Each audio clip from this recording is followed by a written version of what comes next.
this is Amy. Thanks so much for stopping by my channel. Today I'm going to show you how I paint baby's breath. This is my version of it onto this glass candle holder, vase, centerpiece, whatever you want to call it. For my channel, I actually paint on glass and then repaint, wipe off, repaint, reuse, so that I don't have like a whole stockpile of glass that's just sitting around my house. So if you see any extra little dried pieces, that's why, because I do the best I can to get it cleaned off. Sometimes I don't get it all. Alright, so I didn't know if you knew this. I basically am starting to kind of go through the alphabet and paint wedding flowers. Just, wedding season's coming up. Thought maybe this would be kind of a neat series of videos to do. Today is my second one. I am doing baby's breath. Now, I know that most of you are familiar with baby's breath. It has a tendency to be a good filler in bouquets, centerpieces, and such. It's also can actually be used as the focal or main flower, or the only flower, if you wish. Just realized by doing some research online that there are some different meanings of the different flowers, and when you're trying to choose which ones you want to use when you're getting married, you might want to consider some of the meanings, because some are good, some are bad.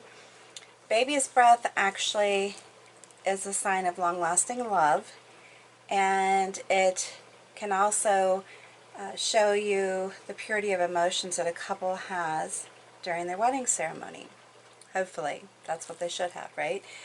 Okay, so we're going to go ahead and get started. Today I am going to be using a number 8 flat brush. This is a plaid one-stroke brush. A 3/4 inch Scruffy. A number 10 flat brush. And a dotting stylus. Thinking I knew I had that for some reason. What did I use it for? Alright, so my flowers are going to consist of a mixture of Licorice, Wicker White, and a silver metallic. All my paints are folk art paints. Some are enamel, some are multi-surface. And I will be using school bus. I mix that with my greens, using citrus green and Thicket. These the 3 colors will be used when I'm doing my greenery. Alright, so let's go ahead and get started. On this project, I'm actually going to be doing the greenery first, or the primary part of the greenery first. And I know people like to see plates and how people do it. You can see all my mess trying to do my sample. On this, I am actually double loading my brush using the technique where you lay the colors beside or similar, close to each other, with a little pathway for your brush to be blended in between. If you want more of the light green, you put your brush in further into that color. If you want more of the dark green, you put your brush more into the dark green. Then I'm also going to tip in some of the school bus yellow. And I don't have to have this entirely, the whole time on every stroke, but I like to add it in. Yellow is just kind of a nice color to add into your greenery. And I'm just doing random strokes, just kind of setting up the backdrop for the flowers. And when I tip in the school bus yellow, I tip it into the lighter side, into the lighter green. You could do the darker green. I just tend to do that into the lighter side for whatever reason. Again, these are random strokes that I'm doing. It's not a set pattern. You can just, get out your brushes and randomly stroke in where you want your leaves to fall. And you don't have to do this a lot, because you're going to be painting mainly over the top of this, your leaves. But I like to get a few little kind of branches and such that but you'll be able to see a little bit underneath, but not a whole lot, because my design actually takes up a good part of this space. If you want to turn your brush and add in some more color, feel free to do so. I hope you enjoy this series though. I thought, it'd be kind of neat to concentrate on something with some meaning. And that definitely, with wedding season approaching, has a lot of meaning to it, or should. Alright, so using the same colors, I am going to start my leaves. Now, I like a lot of leaves. If you follow me, you'll know that. And this leaf that I'm using in this project is just basically, I want it to have a more of a rigid edge to it. This one's not quite as rigid, but... And I'm doing a lot of dark, like light on one side, dark on the other, vice versa. And I will put a lot of leaves into this, just trying to fill it in. The more, I'm going to scoot this plate over, the more transparent, or not transparent, but more opaque a project is, the better coverage, the longer lasting your design will be, if that makes sense. And I really enjoy painting on glass. I hope you do too. If you have questions during this video, please make sure you leave them down below. I will do my best to answer them. If you're new to my channel while you're visiting, please make sure you subscribe and hit that notification bell. That way you'll get notified whenever I post something new, which, my goal is to try to post at least 5 times a week if possible. Life sometimes gets in the way and it's not always possible to do that, but I do my best. If there's anything in particular you'd like to see me do, I will do my best to try to create that for you. Now you can do these with the same color on either side. It doesn't have to be,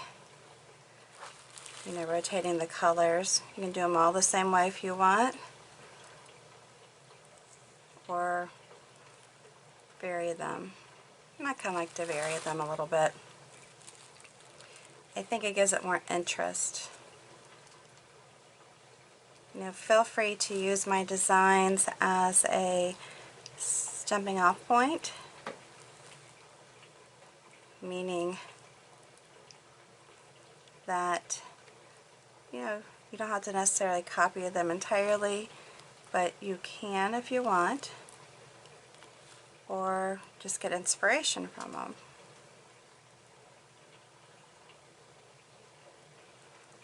Which, like I said, my inspiration right now is coming from doing the series on wedding flowers. And I should say popular wedding flowers.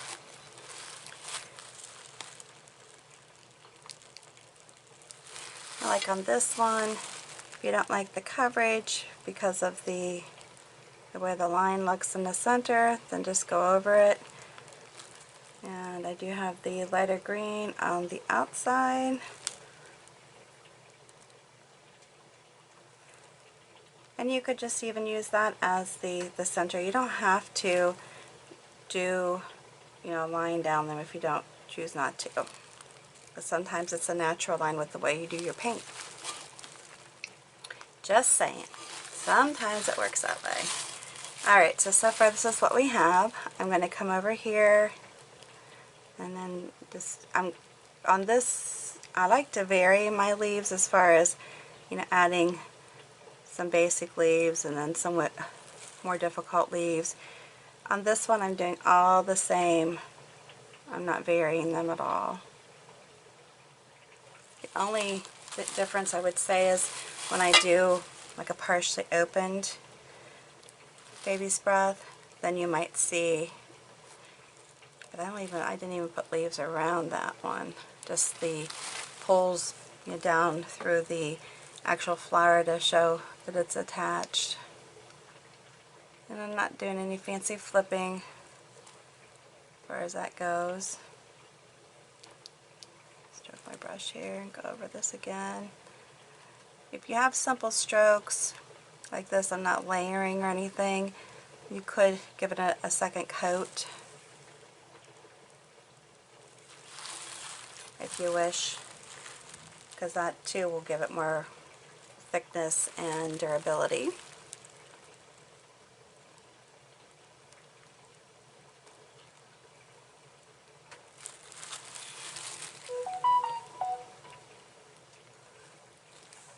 Alright, try to keep this simple.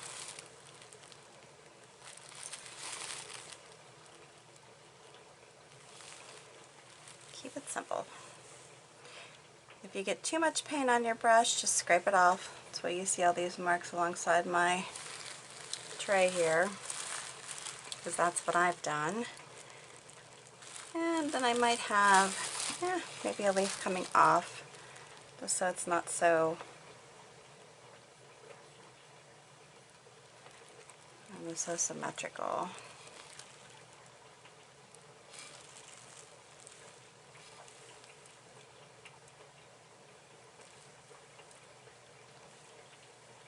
And you can keep lifting, or you can pull up, do it all in one stroke. Alright, I'm going to leave it like that. I am going to hit this with a hairdryer because my next steps, I don't want them to really get too mushy or blendy, so I will be right back. Okay, the next thing I'm going to do is to take the Scruffy Brush. I did hit this with a hairdryer. There are some thicker globs of paint on here that will still probably carry over into what I'm going to do next. However, you know, a lot of it is actually a little bit drier than you know, what it was. So that will help with what I'm doing next. I'm just pouncing this into some of the grays, the whites, and just pouncing it. I do want it to be more white than anything, but I do like the grays just to give it some color so that you can see it. All white would not be very attractive. And what I'm doing is just going to be tapping this where I'm going to place some of the flower petals for the baby's breath, or use it as kind of a backdrop. And actually, some ways to paint baby's breath, you just actually use this as the baby's breath. But I like the idea of painting an actual flower, so that's what I'm going to do. I don't want to cover it, get too crazy with the coverage, but I'm trying to keep it tapped light enough to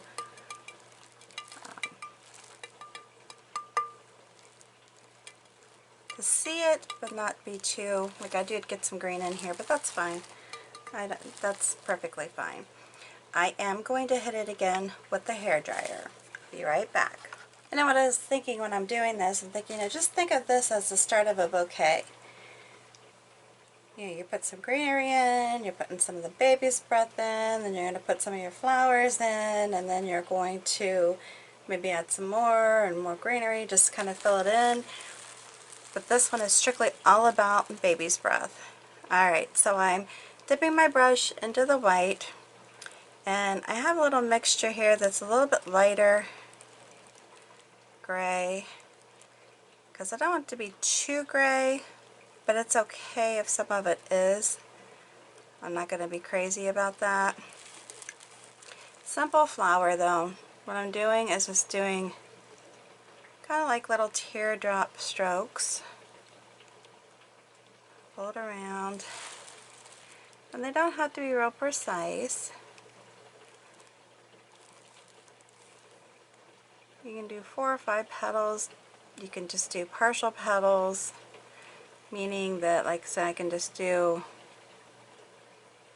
it like this, and then come in with another flower, kind of overlapping them a little bit.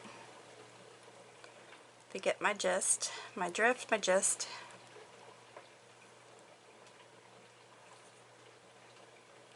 So basically what I'm going to do is just go around here, do some clumps. That sounds kind of funny, but just do some clumps of the flower. And then add some of the little partially open. Get this a little bit more white. Again, you can go over it, make it darker, fill it in a little more.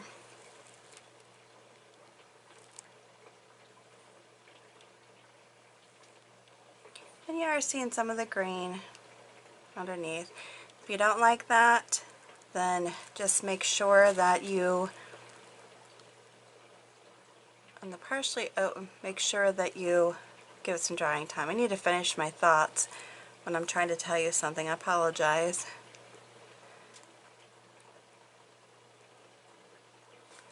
This is my little buds. I'm sorry, there's one of the little pieces I was talking about that might show. I didn't completely get it cleaned off, but that's okay.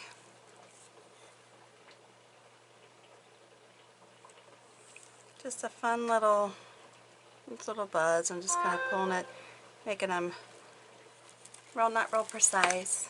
Alright, so you basically just, keep painting these little flowers. If you feel like they need to have another coat, feel free to go over them, make them stand out a little bit more.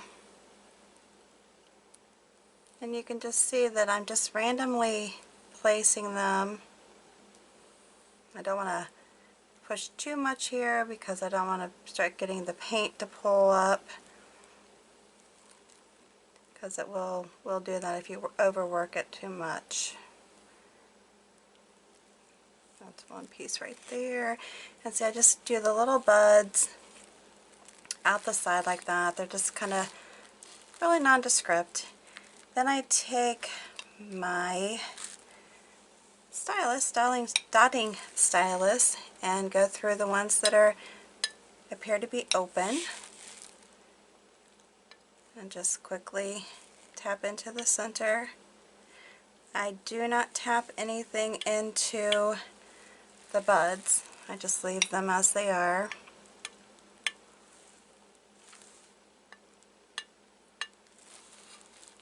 You can just see how easy this is, and it's meant to be. There's really nothing saying that it has to be hard in order for it to be pretty, because it really doesn't. Alright, the last thing that I'm going to do on this video is just show you kind of pulling in some green. Now I could do this with a smaller, honestly I probably should do it with a smaller. I'm just going to wipe this one off a little bit and load it with the greens. And just because I don't adjust my brush sizes if I don't during a video, you can use what you have. I don't want to have so many different brushes that it's too expensive for somebody to do these paintings. But if you have the brushes already and you feel that it would work better adding a different brush, then by all means do it. Just know that my designs are meant to be easy, not something that's difficult to do. If you want to put little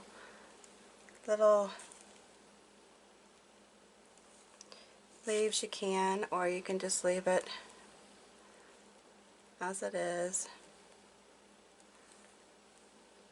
As I did say I wasn't going to, in my sample I did not add any little leaves. And you can just see that I just kind of randomly place these just as they would be in a bouquet.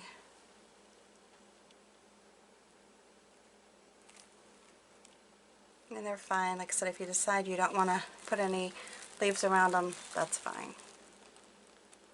I'm just doing little pulls, just kind of tapping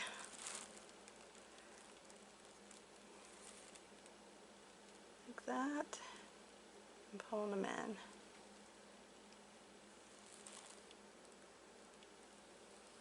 And you could even, if you wanted to, make some of these brown. As far as the stems go, or like a more like a wheat color. If you're doing dried or simulating dried flowers.